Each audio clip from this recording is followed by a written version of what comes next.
News Kannada ವಾಹಿನಿಗೆ ಸ್ವಾಗತ. Liquor factory ಕಾರ್ಮಿಕರ ಮಜ್ದೂರ್ ಸಂಘ ನೋಲ್ವಿ ಹುಬ್ಬಳ್ಳಿಯವರ ವತಿಯಿಂದ ನೋಂದಾಯಿತ ನೂತನ ಸಂಘದ ಉದ್ಘಾಟನಾ ಕಾರ್ಯಕ್ರಮ ಹಾಗೂ ವಿಶ್ವಕರ್ಮ ದಿನಾಚರಣೆ ಅಂಗವಾಗಿ ರಾಷ್ಟ್ರೀಯ ಕಾರ್ಮಿಕರ ದಿನಾಚರಣೆ ಕಾರ್ಯಕ್ರಮವನ್ನು ಹುಬ್ಬಳ್ಳಿ ತಾಲೂಕಿನ ನೋಲ್ವಿ ಗ್ರಾಮದಲ್ಲಿ ಹಮ್ಮಿಕೊಳ್ಳಲಾಗಿತ್ತು.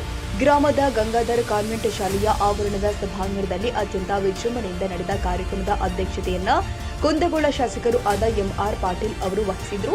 ನೂತನ ಸಂಘದ ಉದ್ಘಾಟನೆಯನ್ನ ಶಾಸಕ ಎಂಆರ್ ಪಾಟೀಲ್, ಜಯತೀರ್ಥ ಕಟ್ಟಿ, ಅಶೋಕ್ ಒಡೆಯರ ಸಸಿಗೆ ನೀರು ಹಾಕಿ ಭಗವಾನ್ ವಿಶ್ವಕರ್ಮ ಹಾಗೂ ಭಾರತ ಮಾತೆಯ ಭಾವಚಿತ್ರಕ್ಕೆ ಪುಷ್ಪಾರ್ಚನೆಯನ್ನ ಮಾಡಿ ನಂತರ ನೋಂದಾಯಿತ ನೂತನ ಸಂಘದ ನೋಂದಣಿ ಪತ್ರವನ್ನು ಲೋಕಾರ್ಪಣೆ ಮಾಡಿದ್ದಾರೆ. ಒಂದು ಮಜ್ದೂರ್ ಸಂಘವನ್ನ ಇವರು ಕಟ್ಟಿದ್ದಾರೆ. ಅದರ ಕಟ್ಟಿರ್ತಕ್ಕಂಥ ಹಿನ್ನೆಲೆಯನ್ನ ಪ್ರಾಸ್ತಾವಿಕವಾಗಿ ಯಾವ ರೀತಿಯಾಗಿ ಇದು ಸಂಘವು ಬೆಳೆದು ಬಂತ ಅನ್ನೋದ ರೀತಿಯನ್ನ ತಮ್ಮ ಮುಂದೆ ವ್ಯಕ್ತಪಡಿಸಿರ್ತಕ್ಕಂಥ ಹನುಮಂತಪ್ಪ ಇಟಗಿ ಸರ್ ಅವರಿಗೆ ಧನ್ಯವಾದಗಳು. ಅದೇ ರೀತಿಯಾಗಿ ಕಣ್ಣು ಇದ್ದ ಶಿರ, ಹಣ್ಣು ಇದ್ದ ಮರ, ಹೆಣ್ಣು ಇದ್ದ ಮನೆ ಸಂಪೂರ್ಣ.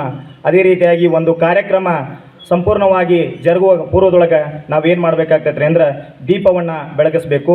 ದೀಪ ಬೆಳಗುವ ಇದೇ ಸಂದರ್ಭದಲ್ಲಿ ಸಂಘದ ಅಧ್ಯಕ್ಷ ಅಪ್ಪರಾವ್ ಮೋಕಾಶಿ, ಪ್ರಧಾನ ಕಾರ್ಯದರ್ಶಿ ಸುರೇಶ್ ರಂಗಣ್ಣವರ್, ಗ್ರಾಮ ಪಂಚಾಯಿತಿ ಅಧ್ಯಕ್ಷೆ ಸಾವಿತ್ರಿ ತೆಂಬದಮನಿ, ಉಪಾಧ್ಯಕ್ಷ ಅಶೋಕ್ ಬುಳ್ಳಣ್ಣವರ್ ಹಾಗೂ ನೋಲ್ವಿ ಗ್ರಾಮದ ಗ್ರಾಮಸ್ಥರು ಉಪಸ್ಥಿತರಿದ್ದರು. ತಾಜಾ ಸುದ್ದಿಗಾಗಿ ಎಂಟಿವಿ ನ್ಯೂಸ್ 24x7ಗೆ ಸಬ್ಸ್ಕ್ರೈಬ್ ಮಾಡಿ ಮತ್ತು ಬೆಲ್ ಐಕಾನ್ ಅನ್ನು ಒತ್ತಿ. ತಪ್ಪದೇ ಲಿಂಕ್ ಶೇರ್ ಮಾಡಿ.